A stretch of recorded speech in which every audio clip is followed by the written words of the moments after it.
வணக்கம் நண்பர்களே, இது உங்கள் புரட்சி கவிஞர் பாரதிதாசன் எழுதிய குடும்ப விளக்கின் பகுதி 15.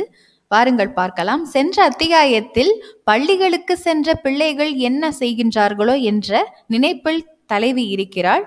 இனி என்ன செய்கிறாள் என்பதை பார்க்கலாம். நம் வீட்டில் நம் தாய்மார்கள் என்ன செய்வார்கள்? பிள்ளைகளை பள்ளிக்கு அனுப்பிய பிறகு வீட்டு வேலைகளை கவனிக்க துவங்குவார்கள் அல்லவா? அதன் போலே இங்கும் தலைவி வீட்டு வேலைகளை கவனிக்க துவங்குகிறாள். பாருங்கள் பார்க்கலாம். ஒட்டடை கோலும் கையும் உள்ளமும் விழியும் சேர்த்தாள். வீடு முழுவதும் ஒட்டடை இருப்பதை கண்ட தலைவி ஒட்டடை கோல் கையில் எடுத்து ஒட்டடை அடிப்பதற்காக தம் மனதை அதில் செலுத்துகிறாள் என்பதை குறிப்பிடுகிறார்.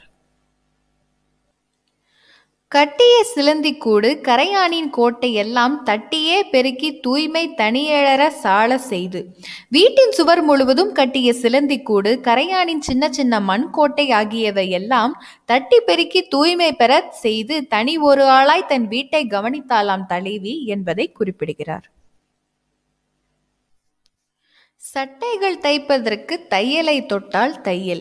ஒட்டடை அடிக்கும் வேலை முடிந்ததும் தன் கணவன் பிள்ளைகளுக்கு சட்டைகள் தைப்பதற்காக தையல் இயந்திரத்தை தொட்டால் தையல். இதில் கடைசியாக முடியும் தையல் என்பது பெண்ணை குறிக்கும். ஒட்டடை கோலும் கையும் உள்ளமும் விழியும் சேர்த்தால் கட்டிய சிலந்திக்கூடு கரையானின் கோட்டை எல்லாம் தட்டியே பெருக்கி தூய்மை தனியற சால செய்து சட்டைகள் தைப்பதற்கு தையலை தொட்டால் தையல். மீண்டும் உங்களை அடுத்த கவிதை விளக்கத்தில் சந்திக்கிறேன். நன்றி, வணக்கம். இந்த சேனலை சப்ஸ்கிரைப் பண்ணுங்க, பக்கத்தில் இருக்கிற பெல் ஐக்கனை மறக்காம கிளிக் பண்ணுங்க.